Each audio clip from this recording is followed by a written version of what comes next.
Strong, they're strong, and they're great. These are great people, and thank you very much. This is a very important day to me because we're bringing back an industry that was abandoned, despite the fact that it was just about the best, certainly the best in terms of power, real power. And I'm very honored to be doing this. Other countries went to beautiful, clean coal, and they've stayed there for many years, like China. China's opening 2 plants every week. Germany went green, very green. They went so green they almost went out of business. Germany was finished. They went to wind. The wind wasn't blowing too much. And they went to all sorts of other things. You know, the Green New Scam hit Germany too. And guess what? Now they're back to coal. They're opening up coal plants all over Germany. We're the ones that aren't doing it. I call it beautiful, clean coal. I told my people never use the word coal unless you put beautiful, clean before it. Right, Doc? So we call it beautiful, clean coal. Beautiful, clean coal. So today, thank you. Today we're taking historic action to help American workers, miners, families, and consumers. We're ending Joe Biden's war on beautiful, clean coal once and for all. And it wasn't just Biden, it was Obama, and there were others. But we're doing the exact opposite. And all those plants that have been closed are going to be opened. If they're modern enough, or they'll be ripped down and brand new ones will be built. And we're going to put the miners back to work. And I said I was going to do this. And I've said it loud and clear. And it's time to do it, and we need it. And I look at these people behind me. I don't want to have any arm wrestling contests with any of them, but they've had a little more practice with the lifting things, I will say. But they are great people, and I know them indirectly for a long. That includes you guys for a long time, and they're great people, and with great families, and come from areas of the country that we love and we really respect. And I want to thank Secretary Doug Burgum for doing such an incredible job. From the day I met him, I knew I wanted to have him in my cabinet. He took a shot at running, and he was so good and so solid that he made no news, and that was good. But I saw him, and I saw his beautiful wife, Catherine, and I said that they're going to be a team. They are a great team, and they're going to be working for this country someday. And one of the first people I called after I won. So thank you very much. And along with the Energy Secretary, Chris Wright, and I was going to make Doug, actually, the Energy Secretary. And he said, sir, you have one person who's much better than me at this, Chris Wright. I said, who the hell is Chris Wright? I have no idea who he is. And then I learned that he's the most respected person in the energy business by far, far and away. For Doug to say that Doug's got a big ego, it was very tough for him to say that. Catherine was there, right? Catherine, you said, wow, I've never heard that before. But Chris, you guys are fantastic. Stand up, all three of you, please stand up.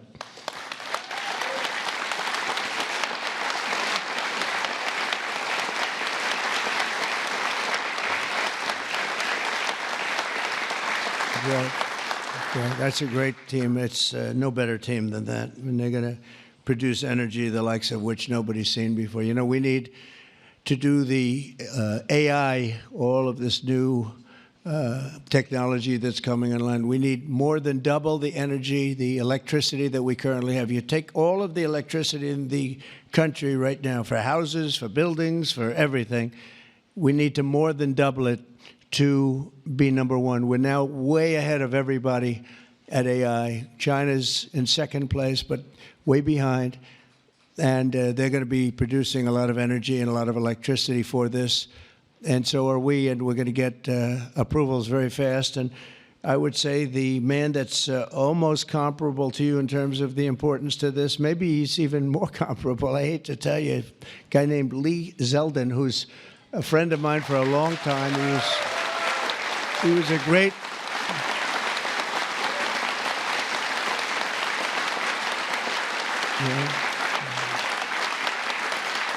Lee was a great lawyer, and he ran for office, and he won immediately.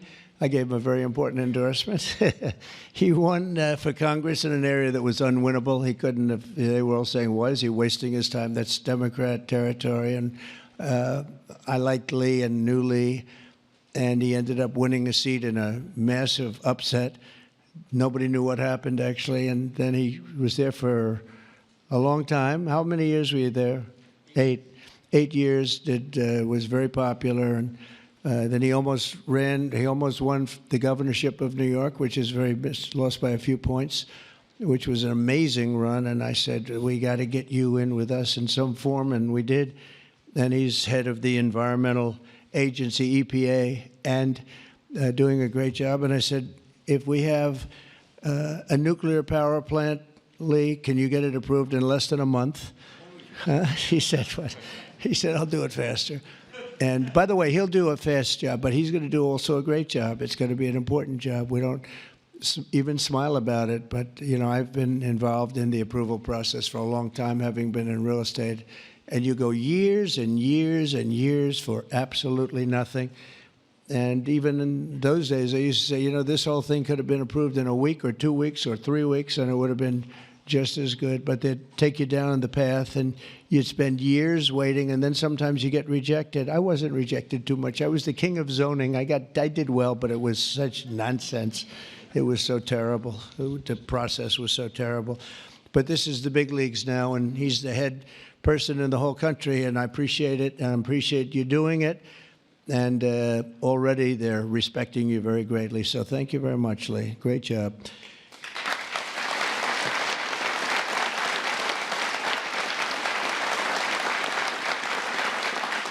So we have a lot of senators and congressmen and women, and I'm going to just introduce the ones that I see here because, you know, it's always a problem when I do this because I leave one or two out, and that's the end. I never get their vote again. I never get their vote. It takes years to recover, but we'll give it a shot because Senator John Barrasso, who's my friend and a great gentleman. Thank you very much, John, for being here. Thank you, John. Cynthia Lummis, fantastic woman who believes like I do, and she believes like I do in these people, right? She believes in them maybe even more than I do. That's pretty good from day one. Thank you, Cynthia. You're doing a fantastic job. Kevin Kramer, my friend. Where is Kevin? Because Kevin, I think he was here because he had a problem, and I just will pay my respects. He wanted to be here so badly, but he had a difficult problem that he's working through, and we all love Kevin. John Hoven. John, thank you very much. Thank you very much. Go ahead. Steve Daines. Thank you, Steve. And Steve is a picker of great candidates, like he picked a guy named Tim Sheehy, who's here. Where's Tim? Where is Tim? Thank you, Tim. And Tim Sheehy has turned out to be a wonderful senator, and that was your pick. And we went with it, and you were right. And we have a great one in Tim. So thank you, Tim, and thank you, Steve. Shelley Moore Capito. Shelley, thank you very much. West Virginia. From West Virginia, she has to like. You have no choice. Even if you didn't like it, you have to like all, right? But they were doing a number on you. They were doing a number on you with the coal stuff, and you have not only coal, but you have among the best coal anywhere in the world. So thank you very much. A friend of mine for a long time. I'm the one that got him to change his religion in a sense. He changed the party. He went from a Democrat. I said, Jim, you're not a Democrat. But he changed to Republican. He's one of the most popular Republicans and one of the most popular political leaders in the country, Jim Justice. I call him Big Jim. Big Jim Justice. Good. You look good, Jim. And he was in the business. And so am I doing the right thing? You would know better than anybody in this room. Am I doing the right thing, Jim? Huh? I think so, right? Thank you very much, Jim. Cindy Hyde Smith. Cindy, thank you, hon. Very good. Good job. People are going to be happy. And all friends of mine. Mike Lee. Mike, thank you very much. We have a lot of people from Congress, congressmen and women, representatives. Morgan Griffith. Morgan, thank you. Thank you very much. Bruce Westerman. Bruce, thank you, Bruce. Bob Latta. Bob Latta. Thank you, Bob. Good job. Troy Balderson. Troy. Haven't seen you in a long time since that early race. I endorsed him before anyone knew who he was, and he ended up winning. That was another surprise, right? That was a long time ago. Yep, you're doing a great job. Thank you very much, Troy. Carol Miller. Carol, thank you. Carol, West Virginia. Riley Moore. Riley. Hi, Riley. Thanks. Mike Boast. Mike, thank you very much. Troy Downing. Troy, thank you. Oh, he has something. What is it, coal? Is there coal in that bag? Huh? Even better, it's clean coal. I like it. I'll take it right now. Thank you very much. Hal Rogers. Hal, thank you. Thank you, Hal. Andy Barr. Thank you, Andy. Good luck with everything. I hear good things. Troy Downing. Troy, thank you. Thank you. Thank you. Thank you very much, Troy. Hal Rogers. Oops. Harriet Hageman. Harriet. Hi. How are you, Harriet? We just left Harriet. This is one of the finest attorneys you will ever see. I have seen her in action, and she is brutal. I never want her against me, that I can tell you. Dan Muser. Dan. Thank you, Dan. Thanks, Dan. Good job you're doing. Wesley Hunt, my friend, too. Wesley, great. I love your commercial. Pete Stauber. Pete, thank you, Pete. Great hockey player he was, right? Great hockey player. And a great gentleman just broke the record of Wayne Gretzky. The great one is Wayne Gretzky, but we have another great one, too, huh? Just broke the record. It was great. Governor Greg Gianforte. Greg, nice seeing you. Good, Greg. Thank you very much, Greg. Bill Lee. Bill, thank you very much. Patrick Morrissey, West Virginia, just got elected. Mark Gordon. Mark, thank you. Thank you very much. And we have a lot of others, and I'm in trouble because I don't know. I got 5 or 6 others that I see quickly, but I'm just not going to do it. Don't hold it against me, because we have to get back to the most important people in the room, these people. You know that, right?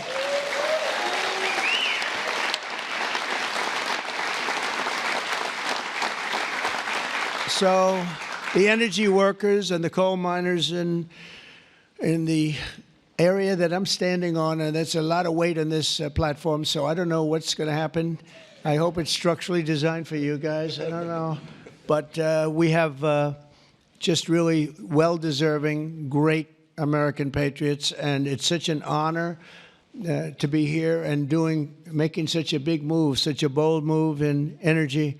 Because, you know, for years, people would just bemoan this industry and decimate the industry for absolutely no reason, because with modern technology and all of the other things that we do, it's one of the great forms of energy. That's why other countries, leading countries, are using it, some exclusively. For 4 long years, Joe Biden and congressional Democrats tried to abolish the American coal industry. They did everything in their power while he was awake, which wasn't much, shutting down dozens of coal plants, banning coal leases on federal lands, and putting thousands and thousands of coal miners out of work, destroying their lives, actually, destroying their lives. I'll never forget when I went to West Virginia, which I won by 48 points, I think, right? Big Jim, I won by 48 points. But in the first campaign where Hillary Clinton was about 4 states too early, and she was talking about how bad coal was and how they were going to teach coal miners how to make widgets and gadgets and technology, which they didn't want to do. They want to mine. One thing I learned about the coal miners, that's what they want to do. You could give them a penthouse on Fifth Avenue and a different kind of a job, and they'd be unhappy. They want to mine coal. That's what they love to do. And she was going to put them a high-tech industry where you make little cell phones and things. I don't know. Do you think he'd be good at that? I don't know. I would be. You don't want to be. And she was brutal about 3 weeks before, but then she had a problem. She went to West Virginia looking for votes, and that was a bad situation. You remember that? And there was a coal miner around the table with his family, and he was in tears because of what they had done to him and his family. And I hope he's still around, but that man made quite an impression on the world and the public. And we ended up winning in a great election, but we ended up winning by a lot. The Democrats' Green New Scam killed jobs and sent prices soaring here in America. But meanwhile, China opened 2 coal plants every single week, and other countries likewise went very strongly back into coal. Some of them never got off. Those are the ones that didn't have the problems. The Biden energy policy was to put America last. We want to be last. We got to be last. Not a good policy. Under my administration, we're putting America first. It's very simple. America's always going to be first. On my first day in office, I terminated the Green New Scam. I declared the national energy emergency and withdrew from the unfair, one-sided, and extremely costly to the United States only Paris Climate Accord.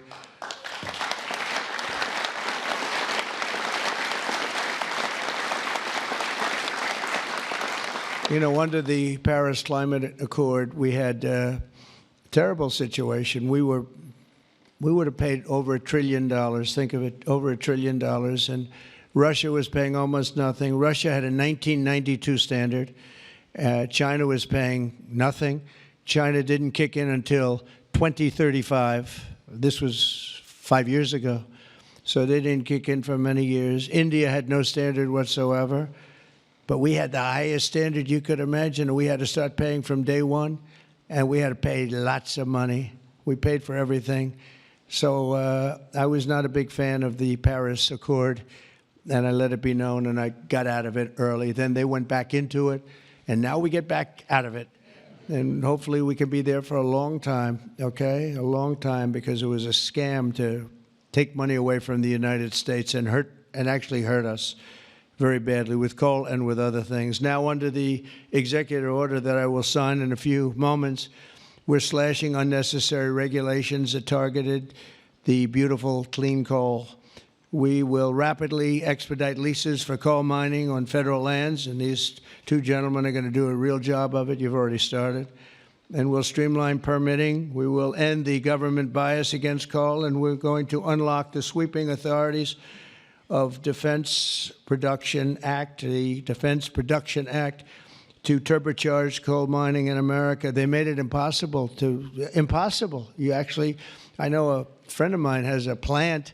He said, you know, it's a shame. I'm ripping it down and I'm replacing it with another form of energy. I won't tell you because it's also very good, but it's not as powerful as this.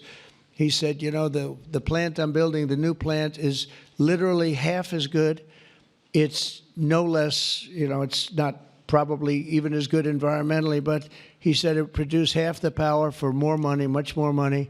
It'll never compete with that beautiful plant I have down the road, which was really a modernized coal plant. Well, he'll be happy to know that he can open that plant up very quickly, and it's going to produce a lot. But he was complaining. He said, this is so much better. And he wasn't doing that as politicking me.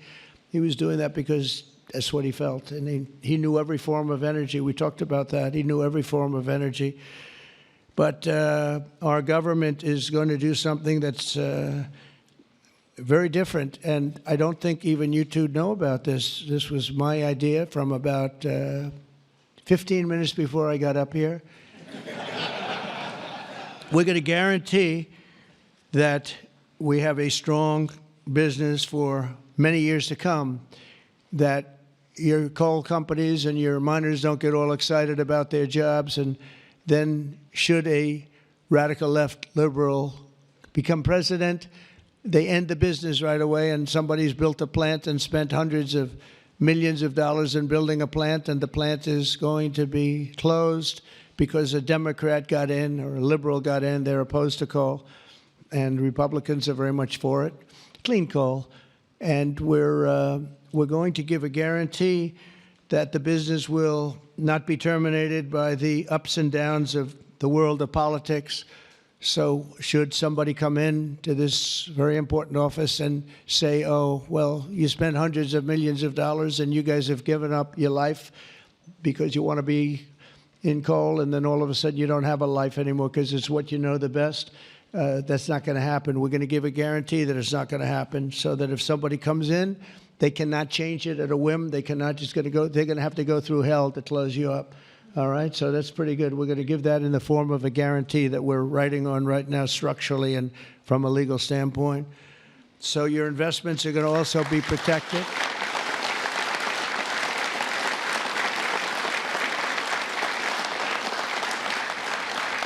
And you're going to have no reason to be concerned about your future, your life, or your investment if you're a miner, as this great governor was a miner. Actually, he was one of the larger coal miners. He could fit up here very easily, you know, Big Jim. But he was a great success. But they were very, very tough on him, and he did a beautiful job with a beautiful product. Already under our leadership, the Department of Interior has approved the expansion of the Spring Creek mine in Montana, supporting 280 coal mining jobs and unlocking over 40 million tons of coal. And there's more to come. Spring Creek, big one.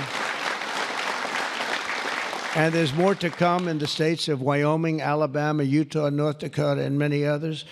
West Virginia, I can't believe they didn't put West Virginia down. It's lucky I mention that, right? Can you imagine if I didn't mention West Virginia? I would have been in big trouble. They didn't mark it down here. It's good to have a president like that can pick that up, right? You think Joe Biden would have picked that up? I don't think so. Gee, they didn't mention West Virginia. I don't think so. I don't think he'd be standing up here either. The value of untapped coal in our country is 100 times greater than the value of all the gold at Fort Knox. And we're going to unleash it and make America rich and powerful again.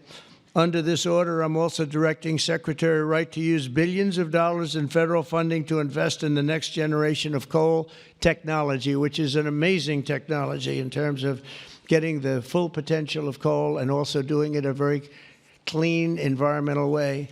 Pound for pound, coal is the single most reliable, durable, secure, and powerful form of energy there is on Earth today. It's a big statement. You never hear those statements, you know. You've never heard that before from a politician, have you? Well, maybe from that politician, but not too many. But that's the way it is. I say it again. Pound for pound, coal is the single most reliable, durable, secure, and powerful form of energy. It's cheap, incredibly efficient, high density, and it's almost indestructible. You could drop a bomb on it, and it's going to be there for you to use the next day, which you can't say with any other form of energy. You're virtually indestructible. Most importantly, we have more of it here in America than anywhere else on Earth. We have more coal than any other country. You go to Australia, they have fantastic amounts of coal. You know who they sell it to? China. They sell it to China. They're nearby. They sell a lot of it to China. But we have more than anywhere else on Earth. We also have more liquid gold than anywhere on Earth. So we're really an energy behemoth, but we're unleashing that also. That's going to be another part. But I didn't even want to mention that. It's not down here because I didn't want to mention today is about clean, beautiful coal. So I'm going to give this to you. This big guy. Should I give it to him? Yeah. No, you take that. Thank you, Mr. President. Okay.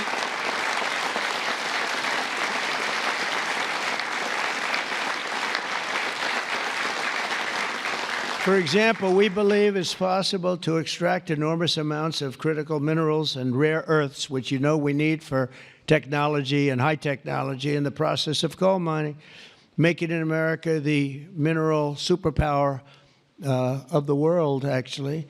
In addition, I'm instructing the Department of Justice to identify and fight every single unconstitutional state or local regulation that's putting our coal miners out of business, and we are withdrawing all of those objections from our government today. It's all being withdrawn. So all of you people that have been fighting for your lives, we are withdrawing all of that today. We have excellent lawyers, excellent. Have you noticed that lots of law firms have been signing up with Trump? $100 million, another $100 million for damages that they've done. But they give you $100 million, and then they announce that. But we have done nothing wrong, and I agree, they've done nothing wrong. But what the hell? They give me a lot of money, considering they've done nothing wrong. And we'll use some of those people, some of those great firms. They are great firms too. They just had a bad moment. But we're going to use some of those firms to work with you on your leasing and your other things, and they'll do a great job. I think they're going to do a fantastic job. And for those of you that want to know the tariffs, you've been hearing about tariffs, we're taking in almost $2 billion a day in tariffs, $2 billion a day, and we're doing very well.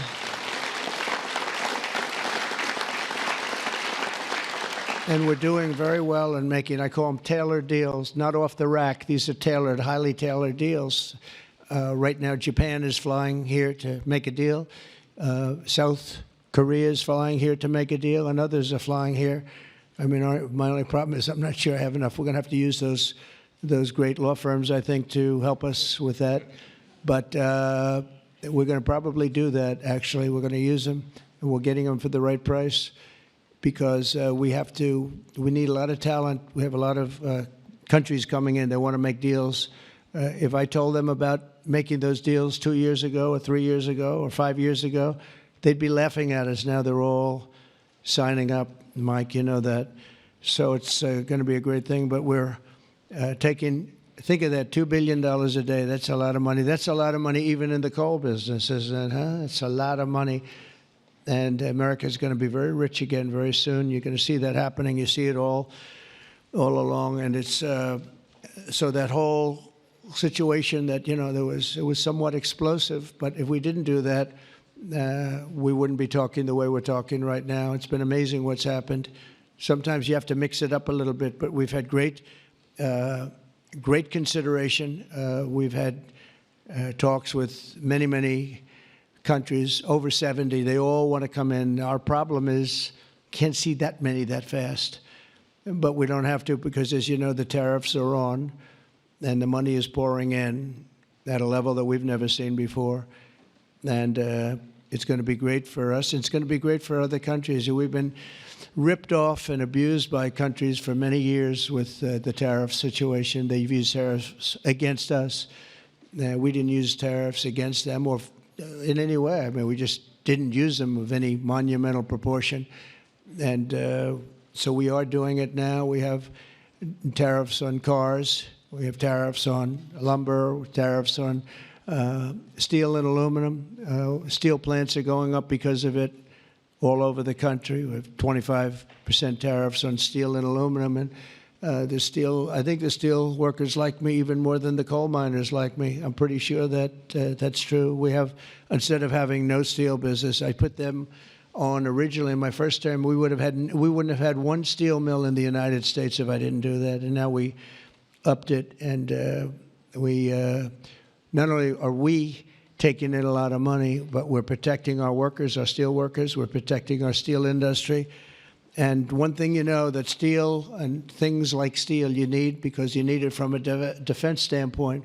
You need steel for your tanks and your planes and your everything. And certain industries you can get away with not having, but others you need, and steel is one you need. So I want to let you know that's in full force and effect. And literally, as we speak, I spoke to executives in the steel industry over the last few days, and they're all coming in to build plants in the United States of America, because if you build them in the United States, you have no tariffs to pay. There are no tariffs to pay, zero. If you build them outside using outside labor and hurting our businesses, and you send your product in, you have to pay a price for that, and they will be having tariffs, as you know.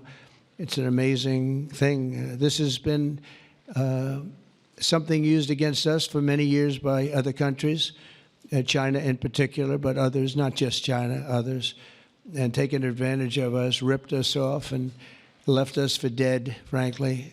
And I believe if I didn't become your president, I believe that this country would have had problems like they've never had before, because it was serious damage in so many other ways. Not only the border, where people came rushing into our country from prisons and jails and mental institutions, murderers, drug dealers, and some vicious, vicious criminals. 11,088 murderers came into our country. We have to get them out. We're getting them out. 11,088. Of that number, half committed murder on more than two people. More than two people. And this is what they allowed into our country with their open border policy of lunacy.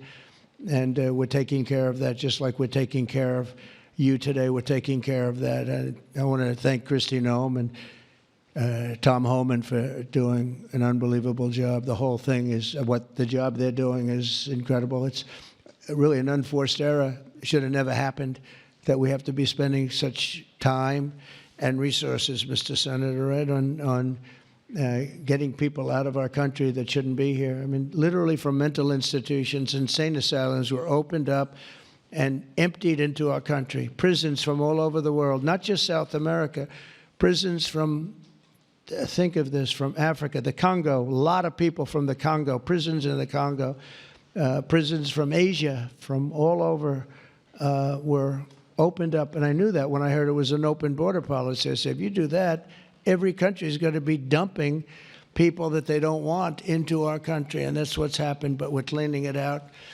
And the courts, we had a good decision, as you know, from the Supreme Court allowing us to do that. We have judges that didn't want us to do it. We have judges that wanted the very evil gang members from Trendy, Iroquois, and MS-13. They didn't want them taken out of the country and put in very powerful prisons. When you look, you've all seen those clips, pretty amazing clips. But I want to thank El Salvador. They've done an incredible job. But we've been fortunately winning those cases. But we have judges that are out of control that say, oh, bring them back, bring them back. We don't want them back. We don't want them back. Can you imagine? You spend all of that time, energy, and money on getting them out, and then you have a judge that sits there, a local judge who sits there, federal judges, sit there and says, no, bring them back.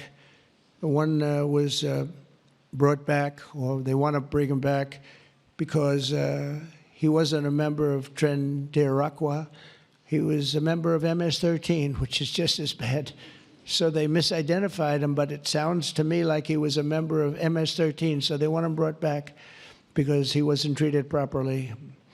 It's we got to be smart. Our country's got to get a lot smarter than it is, but we have to give the people that are empowered to do this kind of work, and it's not pleasant work. We have to give them the option of making our country great again, and that's what they're doing, and I have great respect for those people.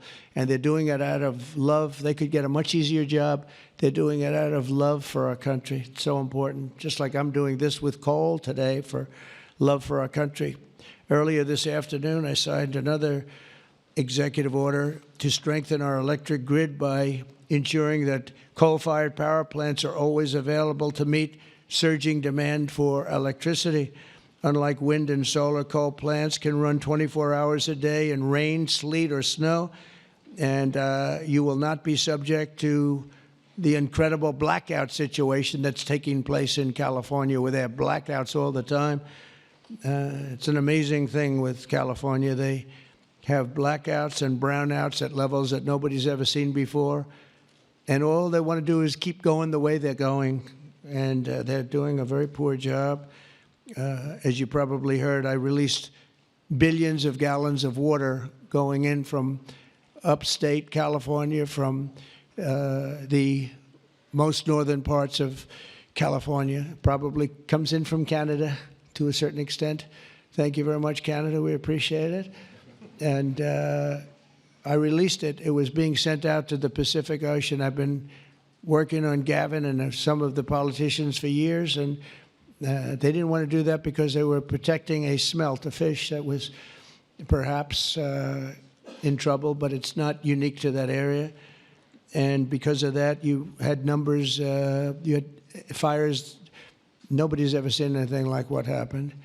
Think of what it would have been like if you had fire hydrants that had water in them, if you had sprinkler systems in houses. A lot of these luxury houses where they had beautiful sprinkler systems, there was no water. They had no water to put out the fires. Water is very good for putting out fires. You know, they just didn't learn it. But we now have millions of gallons, billions actually, they say, of gallons of water pouring into California from the Pacific Northwest, I guess they would say, mostly Pacific Northwest, but other parts of the northern sections of California and beyond. And it's a beautiful thing to see. I saw a picture of it this morning. The water's just flowing down there. I said, why didn't they do this? I told them to do it my first term. I said, do it. And I don't know. I think the second term is just more powerful. They do it. When I say do it, they do it, right? And we actually had to do some pretty strong things to get them to open it up.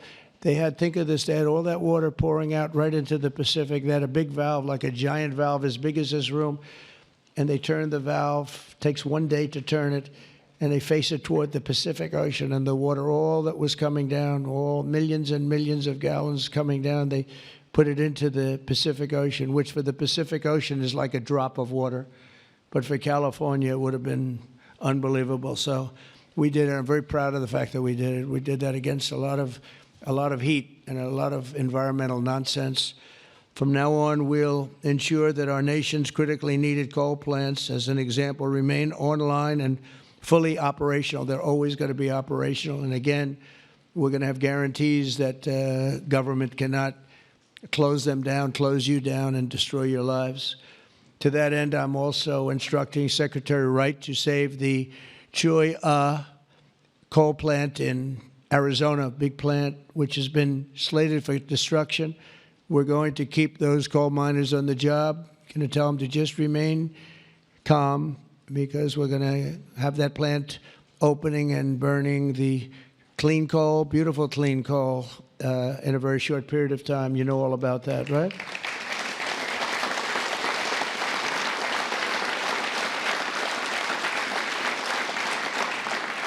That's a big one. As part of our historic deregulatory efforts this afternoon, I'm also granting immediate relief to 47 companies operating 66 coal plants, very big ones all over the country, recusing and making them available for coal production almost in the immediate future. But we're going to be crushing Biden-era environmental restrictions.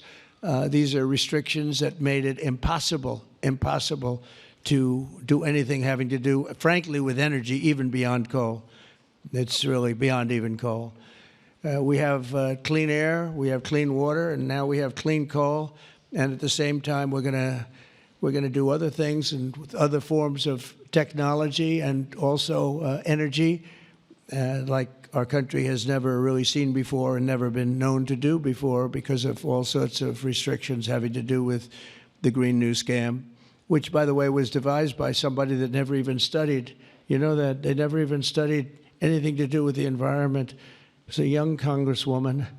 She came up with the idea.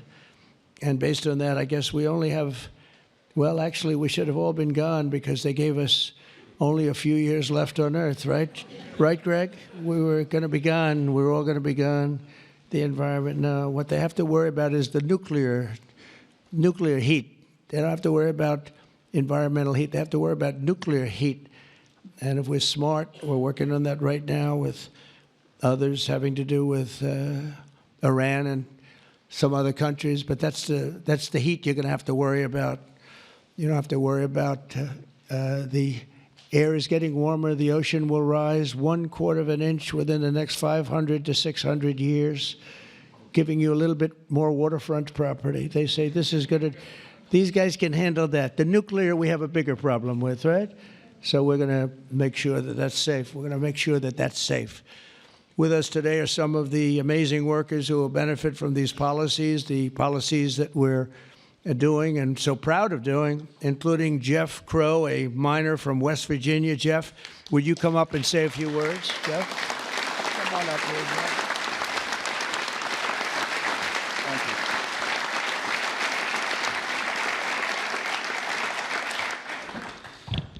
Good afternoon, Mr. President. I want to first thank you for having me and my fellow miners here. It is an honor and a privilege to be a part of today's events. I believe this past November that America clearly spoke about what we wanted for our country. It is reassuring for Americans to have a president in office who will truly put the United States of America above all else.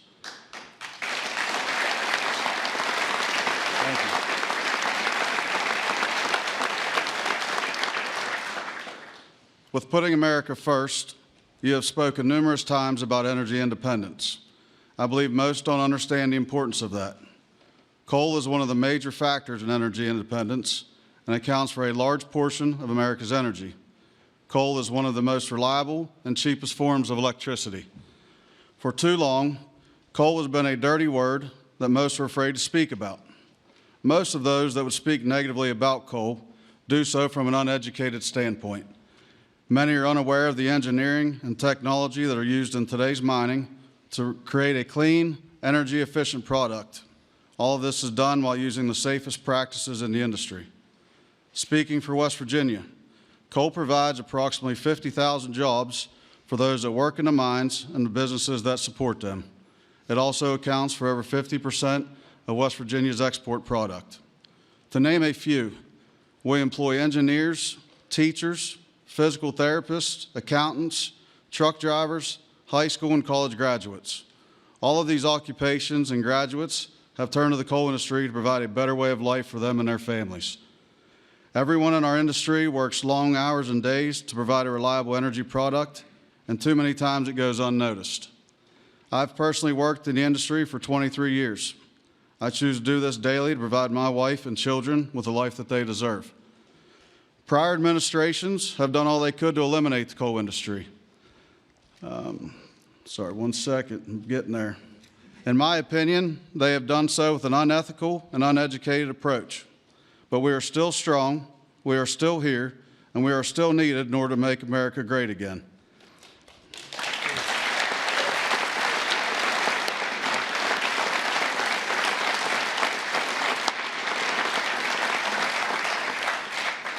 Having a president and an administration that understands the need and importance of coal is more than appreciated.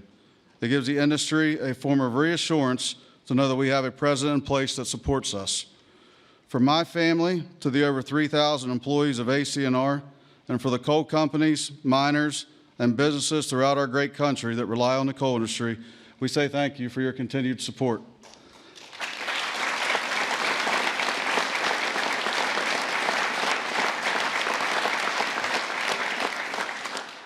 I personally thank you for what you do for our country and for our industry.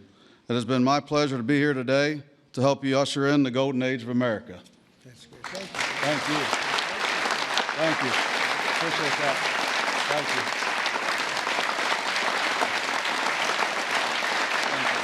Thanks, sir. Thank you.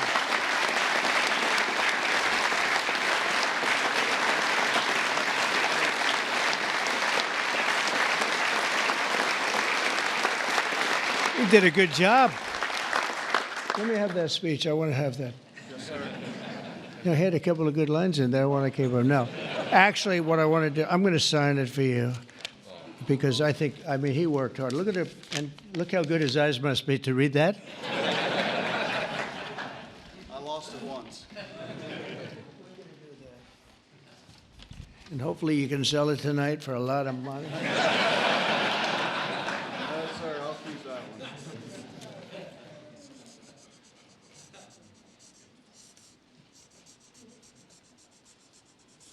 That's great. Thank you very much.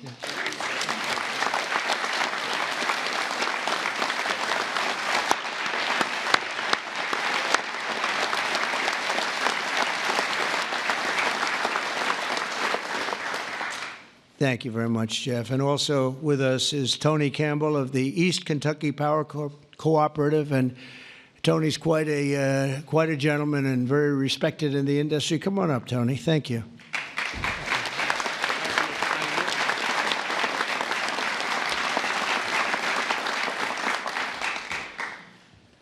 Mr. President, on behalf of East Kentucky Power Cooperative, the National Rural Electric Cooperative Association, and electric cooperatives across this America, thank you for your leadership to restore American energy dominance. Electric co-ops keep the lights on for 42 million Americans across 56% of the land mass. We are owned by the communities and businesses we serve and provide electricity to growing communities, new data centers, and manufacturing plants. Mr. President, electric co-ops are powering America, and we are proud to partner with you and your administration to power America into the future.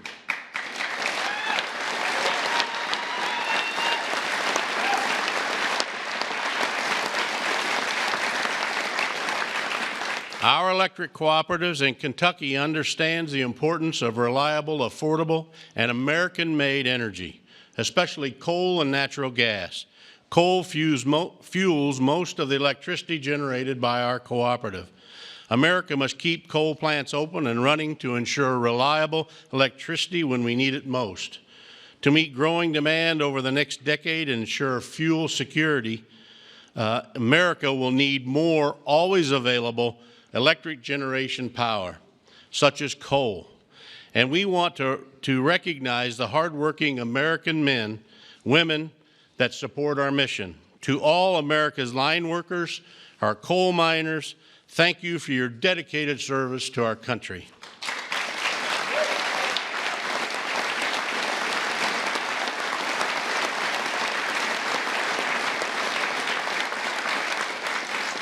Affordable and reliable electricity is the cornerstone of our economy, especially American manufacturing. However, too many government leaders have pushed policies that have made our electric grid significantly less reliable and our energy too expensive. That begins to change now.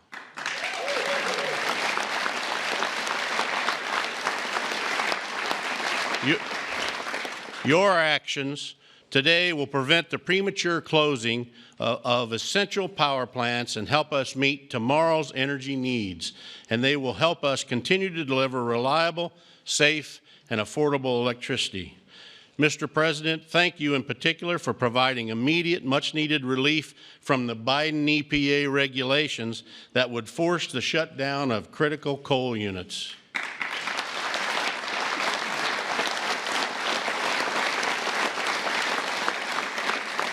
Finally, I want to say congratulations on the all-star energy team you've assembled.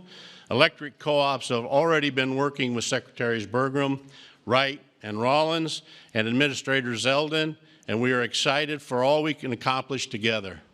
Mr. President, thank you again for your actions today and for your support for the electric cooperatives as we work to keep the lights on in America. Thank you, Mr. President.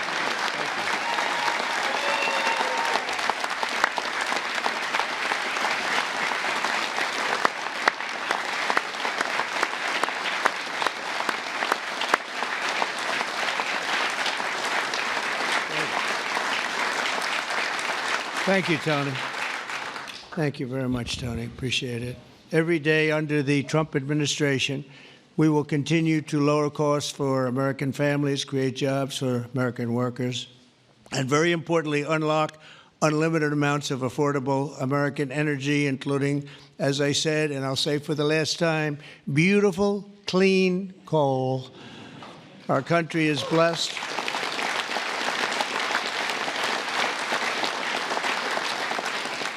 Our country is blessed with the most abundant natural resources on earth, as nobody has what we have. And we're going to use it, too. We're going to use it in a very responsible way. Together, we're going to tap that magnificent potential to give our people the glorious future that they deserve, better than they've ever had in the past. I mean, they had a good future. A little, if you look 20 years ago, they thought they had a good future, and it was ripped away from them, torn away from them with nonsense. And we're not going to let that happen. This is going to be a glorious future for them. And I want to thank everybody for being here. And I want to thank you and you and you and that whole group and our senators, by the way, and our great congressmen and women for being here in such a large number, because you've been helping us make these decisions. These are big decisions, and this is a really big one. And this is one that's going to be, I think we're going to look back and with great pride at what we've done today, not just in putting people to work, but at really reawakening our country. And thank you very much, and thank you all for being here. Thank you very much. Thank you very much.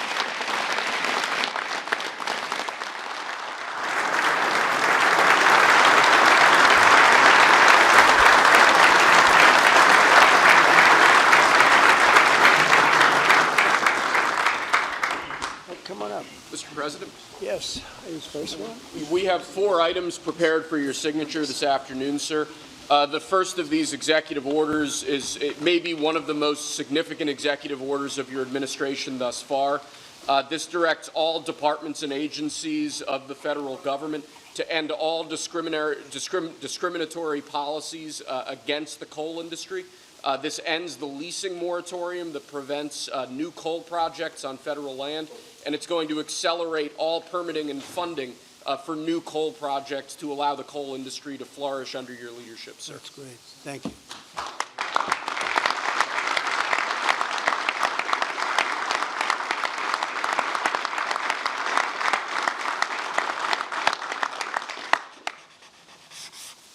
Okay.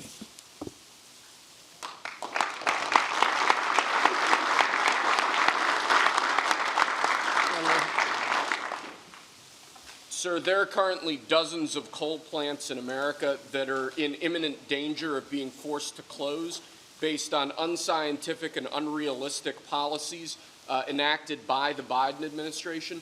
What we're going to do is essentially impose a moratorium on those policies taking effect to protect coal plants that are currently operating, to ensure that they're able to continue producing power and continue providing jobs to Americans in the coal industry. Great.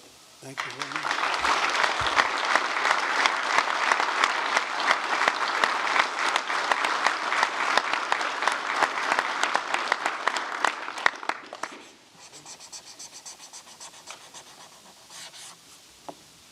Okay.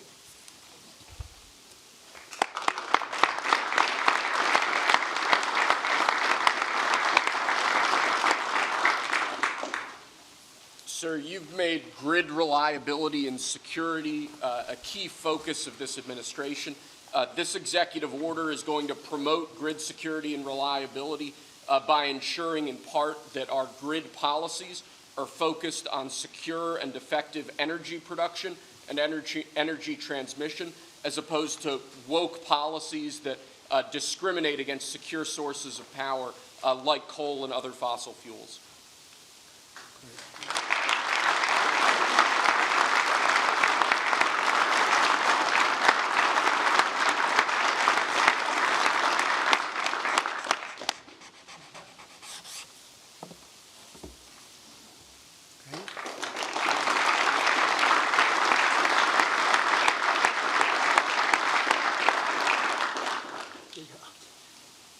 Lastly, sir, one of the biggest problems we have in this space is Democrat states, radical leftist states, enacting policies and enacting an agenda that discriminates against coal, against secure sources of energy. Many of these policies are unconstitutional and illegal, and with this executive order, you're going to be instructing your Department of Justice to vigorously pursue and investigate these state policies that we believe are illegal or unconstitutional. Good. Thank you.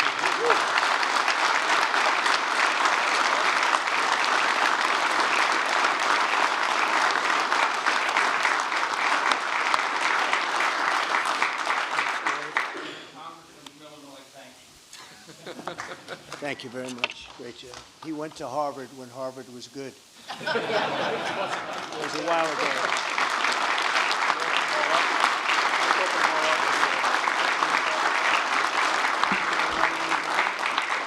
Let's hand these out to the guys. Tariffs, sir.